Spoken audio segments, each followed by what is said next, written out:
Muchaneta to Napel, and I am here at Munich Fabric Start in their key house, which is an innovation hub. And I'm with Tricia Carey. Me and Tricia have known each other for quite a while, so thank you for finding a moment to sit with me for another catch up. Great to see you, and wonderful to kick off the new year with a show like this. Yeah. I also want to mention a big congratulations on your new role with Renewcell. How's it going so far? It's excellent, amazing. The energy at the company is truly remarkable. The focus that we have on producing a product, we make pulp from 100% recycled textiles. The team is really done so much, extremely dedicated to driving circularity forward and how we make fashion circular. And what's been the response? I know you've been in the job for only a short while, but what's been the response to recycling and this type of material? Because I know that the fashion industry is a little slow in adoption. They are slow in adoption, but I think it's coming around now. And with legislation, and we were talking a bit about that yesterday at one of the panels here, with the changes in policy, people are realizing they have to start to figure out solutions. There's been many brands who have set goals, but don't quite have a clear roadmap on how they're going to get there. So the response to Circulose, which is our ingredient brand name for our pulp, has really been so strong. We opened our production facility in Sweden in October, and then we had the inauguration in November, and we started shipping in December. So we're moving right along. It's all about speed. I kind of call it the race to space as we look at where people are going for circularity. And I think what people are finding is very important is that they want to be sure that it's not anything around greenwashing. Yes. So they need to be certain of what they're getting is real. And we've had so many visitors to our plant, truly an amazing time in textiles. So I just want you to kind of explain to the audience, what is cellulose? How do you make it? And what do you need? What kind of ingredients do you use in order to make this fabric? Yeah.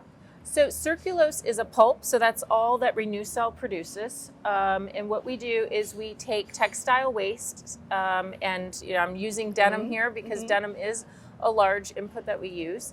And it has to be cellulose rich. It can have polyester in it, and it can have some spandex. We do have some separation IP.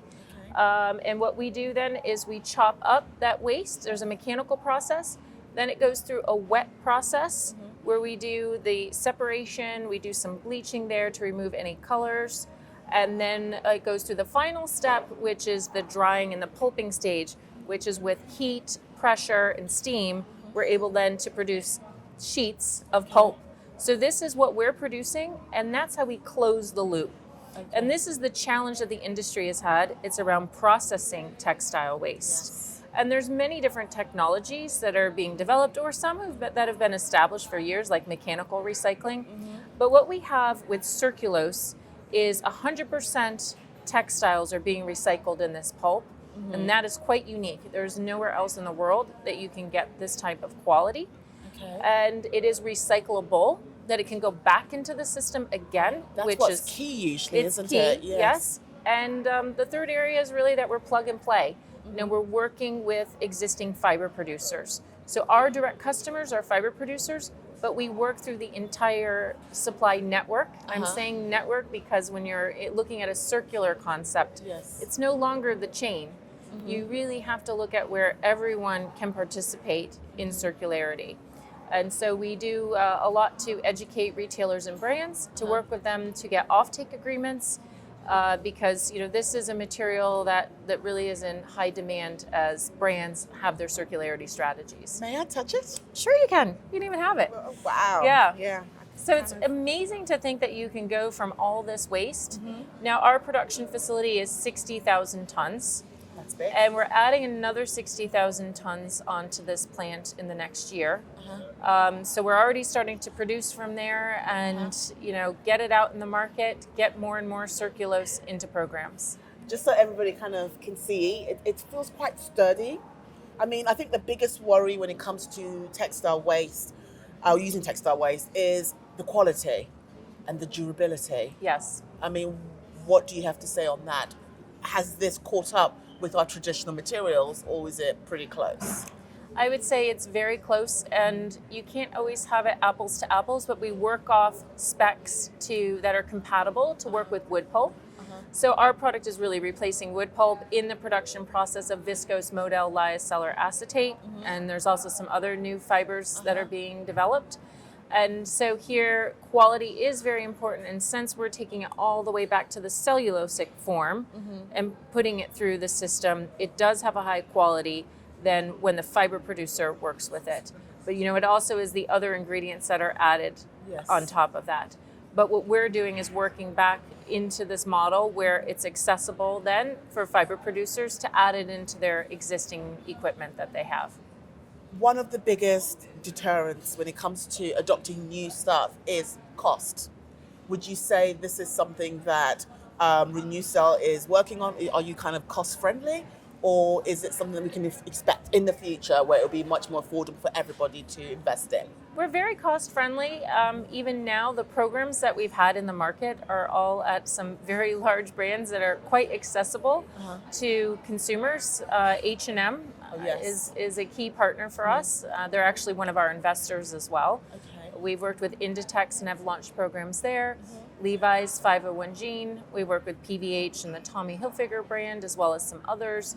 So it is quite accessible. And then, of course, there's also some of the fashion brands that are known for sustainability, like Gianni, Pangaea, Philippa K, that we've also worked with.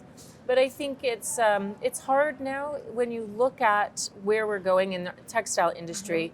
You can't always compare something new that's innovative and completely different with a commodity that's been around for years. That's true. So we kind of have to have a different lens on that, but it's the only way then that we're really able to bring the circular model into textiles and fashion.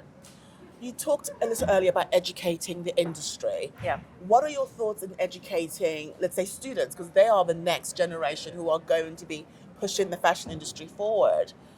Do you think it's important that they learn about companies like Renewcell? Absolutely. And we work a lot with different colleges and universities that reach out. I've done a couple of presentations already. And actually today, one of my colleagues is at Ravensbourne University for an event that they're having there. And I think with education, we also work with Transformers Ed, which is another platform. It's how does the industry reach out to a massive group of, it's very hard to have the human resources to manage talking to many universities. That's true. So that's somebody needs to come up with the idea of how do we access more universities from the industry bridging in a way that's very efficient for companies. Yes, because I found, I don't know, but I lecture at UAL, and I found that a lot of the students are so unaware of things like this, of the new materials, of what Renewcell is doing. And it's kind of sad because so much is going on in the innovation space, and I think they really need to be exposed to it. They definitely do, and they're very curious. And look, the industry needs new ideas, and we need fresh blood. We need their enthusiasm to carry it forward. And I find that Gen Z perspective is quite refreshing to have. So there just needs to be more opportunities. We have some other universities that we're working with throughout the year, but I think if there was some way to have a stronger platform, we're also developing a toolkit that will be easily accessible. So if we can't do the presentation ourselves, here's what can be done by professors, with you need a video and a PowerPoint and, maybe it's a little quiz or something, but how to put that together is a nice tool. I like that, educating the educators. Yes, exactly. So they can educate the students going forward. That makes a lot of sense. Yeah. Thank you, Tricia, Wonderful for taking to see a moment to chat with you. me. And if anybody wants to get hold of you guys, what do they have to do? Well, they can find us on LinkedIn. You can check out our Renewcell page on LinkedIn. You can also find on our website, renewcell.com. Instagram, it's Circulose that you can find us at, or you can find me at Tricia Carey on LinkedIn. Thank you again. Thank you.